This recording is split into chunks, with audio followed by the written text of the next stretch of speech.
So, my dear students, today we are going to see the transportation problem with least cost method.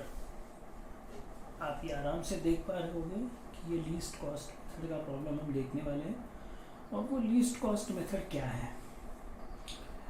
उसके पहले एक चीज़ मैं identify कर दूँ, बता दूँ आपको कि एलोकेशन मैं वही करूँगा लेफ्ट हैंड साइड में अपर नॉर्थ वेस्ट कॉर्नर रोड पे, वहीं पर मैं एलोकेशन करूँगा, ठीक है। और एक चीज़ मैं ये भी बता दूं कि जहाँ पर एलोकेशन किया है उसको एलोकेटेड सेल कहते हैं, जहाँ पर एलोकेशन नहीं हो पाया उसको नॉन एलोकेटेड सेल कहते हैं, ठीक है। और जो पिछला प्रॉब्लम हमने देखा था वो नॉर्थ वेस्ट कॉर्नर मेथड वाला प्रॉब्लम था, और वो नॉर्थ वेस्ट कॉर्नर मेथड वाला प्रॉब्लम दूसरा तीसरा कुछ नहीं क्या करेगा, रफ सॉल्यूशन देगा, और ये लीस्ट कॉस्ट वाला मेथड उससे बेटर सॉल्यूशन देगा, परफेक्ट सॉल्यूशन नहीं, उससे बेटर सॉल्यूशन देगा। तो अब हम बेटर सॉल्यूशन के पास चलते हैं, ठीक है। तो अब क्या है हमारे सामने, पिछले प्रॉब्लम जैसा ही एक प्रॉब्लम है। अब आपके सामने 3-4 अलग अलग प्रॉब्लम डिस्कस होंगे। यहाँ पर आपको रिक्वेस्ट ये है कि जो लीस्ट कॉस्ट वाला प्रॉब्लम है वो एलसीएम का प्रॉब्लम है वो एमडब्ल्यूसीएम से भी सॉल्व करें, आगे जो आने वाली मेथड्स है उनसे भी सॉल्व किए, ठीक है। तो उतनी आपकी प्रैक्टिस बढ़ जाएगी। ध्यान से देखना। अब ये लीस्ट कॉस्ट मेथड, ये लीस्ट कॉस्ट मेथड क्या है?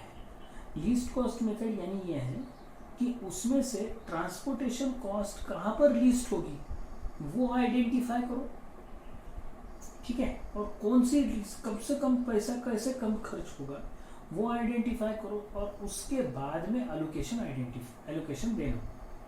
प्रॉब्लम का स्ट्रक्चर वही है, ABC 3 गोडाउन है, DEFG 4 आउटलेट है। ये कहने के लिए बोल रहा हूँ मैं, तो मुझे कहीं से भी किसी को कुछ न कुछ देना पड़ेगा। DEFG को सेटिस्फाई करना पड़ेगा ABC से। D की रिक्वायरमेंट 5, E की 8, F की 7 और G की 14 है। A का सप्लाई 7, B का 9 और यहाँ पर 18 है, C का 18 है। तो अगर मैं इन सब की एडिशन करूं तो इन तीनों की एडिशन आती है 34, और इन चारों की एडिशन आती है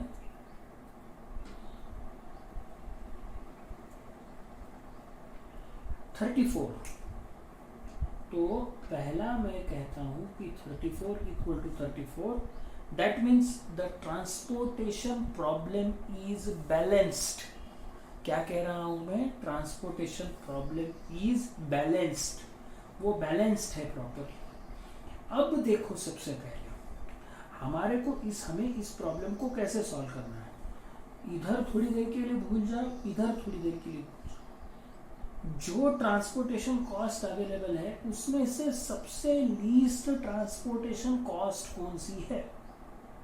तो सबसे लीस्ट ट्रांसपोर्टेशन कॉस्ट मुझे 8 दिख रही है, 8, यानी वो 8 C का सप्लाई E को ये है, करेक्ट है। यानी अगर मैं पहले इसको डील कर दूं तो मेरा ट्रांसपोर्टेशन कॉस्ट कम से कम हो जाएगा। यानी अगर मैं A को डील करूं तो पहले मुझे 19 बार ट्रांसपोर्टेशन की, यानी कॉस्ट जो भी होगी 5 × 19 हो जाएगा। तो थोड़ा सा मेरा कॉस्ट क्या हो जाएगा, कम हो जाएगा, अंडरस्टूड। तो मैं कम से कम यानी माइलेज बढ़ जाएगा।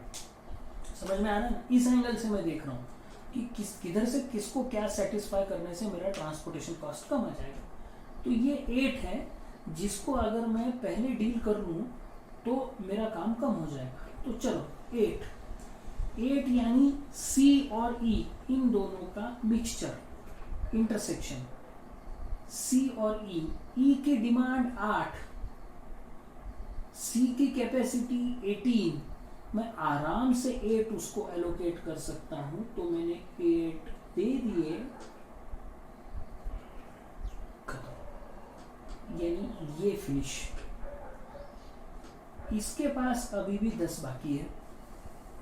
समझ में आ रहा है ना मैं क्या बोल रहा हूं? इसके पास अभी भी 10 बाकी है। अब ये हो जाने के बाद बच्चों एक काम करना है कि अब मैं कौन से भी केस में, ध्यान से देखना, मैं कौन से भी केस में E को एलोकेट नहीं करूंगा, यानी E फिनिश, यानी मेरे लिए अगर मैं बोलूँ आपको तो मेरे लिए ये पूरा कॉलम खत्म हो गया। अंडरस्टूड? ये कॉलम मेरे कवरेज एक क्षेत्र के बाहर है, यानी अब मैं लीस्ट कॉस्ट कंसीडर करते हुए मैं इसको नहीं देखूंगा। इसको छोड़ने के बाद 19, 70, 40, 50, 40, 70, 10, 60, 20, इसमें से मिनिमम क्या है? 10 की रिक्वायरमेंट 10, यानी 10 किसका और किसका इंटरसेक्शन है? ए का और जी का। ए की कैपेसिटी कितनी है? 7। जी की रिक्वायरमेंट कितनी है? 14। तो मैं एक काम कर देता हूं, पहले 7 दे देता हूं, बात की बाद में सोचेंगे। 7 दे दिए, फिनिश। इसको अभी 7 मिलना बाकी है, लेकिन अब क्या हुआ?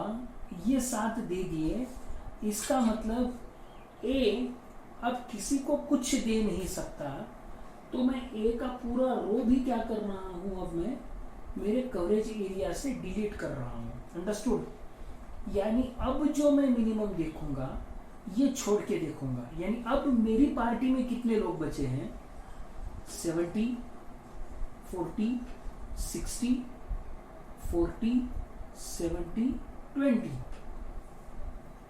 बात समझ में आ गई? तो अब मैं किसको आइडेंटिफाई करूं? फिर से देखो, 70 high, 40 high, 60 high, 40 high, 70 high, 20 minimum.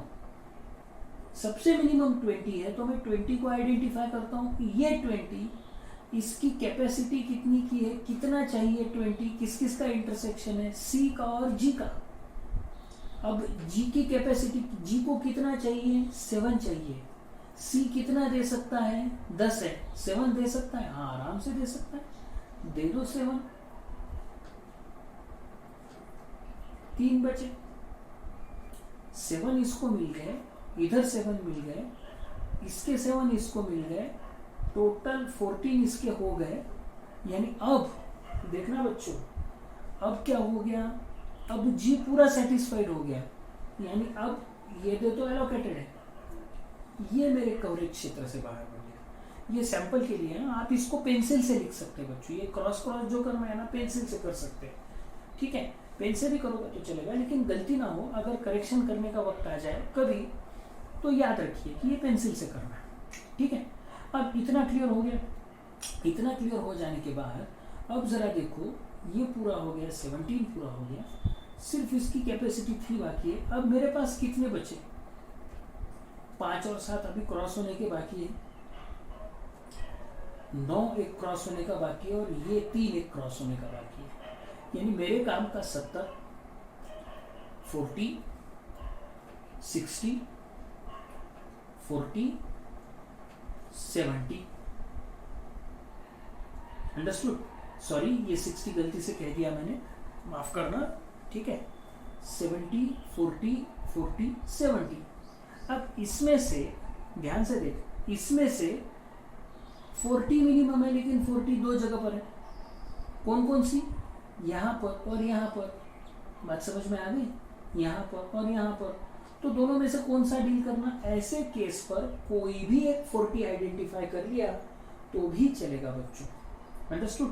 कोई भी एक आइडेंटिफाई कर लिया तो चलेगा। मैं जानबूझकर इसको सिलेक्ट करता हूँ, इसलिए इसको सिलेक्ट करता हूँ क्योंकि ये अभी अनटच्ड है और इसकी कैपेसिटी 7 है, जो आराम से ये फुलफिल कर सकता है। तो मैं इसको टच करता हूँ सो दैट इसकी कैपेसिटी 7 है, इसको 7 मिल गए, इसके 9 में से 7 चले गए, 2 बचे। अब ये 7 मिल जाने की वजह से ध्यान से देखना, ये तो पहले से गया था, अब ये भी मेरे काम से निकल गया। तो अब देखो, विदाउट क्रॉस वाले कितने टेबल, कितने बॉक्स है आपके सामने? विदाउट क्रॉस वाले सिर्फ ये दो बॉक्स बचे हैं। अंडरस्टूड? तो अब इन दोनों की भी रिक्वायरमेंट इनको दे दो। यहाँ पर 2 बचे हैं, नेचुरली ये इसके आगे तो जा नहीं सकता, इसको इसके 2 दे दो, ये फिनिश। 3 इसको दे दो, ये भी फिनिश। अंडरस्टूड? अब इतना क्लियर हो गया हो तो अब जरा सा एडिशन सब्ट्रैक्शन तो कर लो बच्चों। पहला कॉलम 2 और 3 5, 8 के लिए 8, 7 के लिए 7, 7 और 7 14 यहाँ पर हो गए। रो वाइज देखो 7, 7 और 2 9, 8 10 और 1 18 हो गए। यानी अब हमारा ट्रांसपोर्टेशन कॉस्ट बिल्कुल क्या हो गया, मैच हो गया, यानी एग्जैक्ट चलता गया। तो अब transportation cost equal to what, ध्यान से देखना, 7 इंटू 10 प्लस, यहां पर चलता हूं 70 इंटू 2, कैसा भी लिखा तो चलेगा, 7 इंटू 40 प्लस 3 इंटू 40 प्लस